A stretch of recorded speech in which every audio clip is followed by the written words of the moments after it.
আল্লাহ পাক যাকেই দুনিয়াতে ক্ষমতা দিবেন এই চারটা কাজ করতে হবে। আকামুস সালাহ, সালাত কায়েম করতে হবে 1 নম্বর। 2 নম্বরে যাকাত কায়েম করতে হবে। কেন জানেন? সালাত শুধু ইবাদত না, সালাত কিন্তু সমাজ বিপ্লব। প্রত্যেকটা মসজিদে যদি সালাত কায়েম হয়, এলাকার সমস্ত যদি সালাত কায়েম করে, সচিবালয়ের সমস্ত কর্মচারী কর্মকর্তা যদি সালাত কায়েম করে, দুর্নীতি থাকবে? স্কুলে কলেজে বিশ্ববিদ্যালয়ে আমাদের ছেলেরা মেয়েরা প্রতিদিন যদি শিক্ষার পাশাপাশি জোহরের সময়, আসরের সময়, যখন শিক্ষার ক্লাসের সময়, এই সময় বিরতি দিয়ে তারা যদি সালাত আদায় করতো, আমাদের ছেলেরা মেয়েরা স্কুল কলেজ থেকে কোনো ধর্ষক বের হতো না।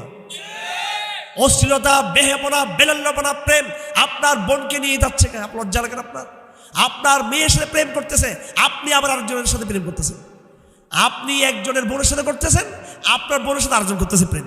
এটাই তো চলতেছে নাকি? অস্বীকার করতে পারবেন না, এগুলো জাহান্নামে পরিণত হয়েছে।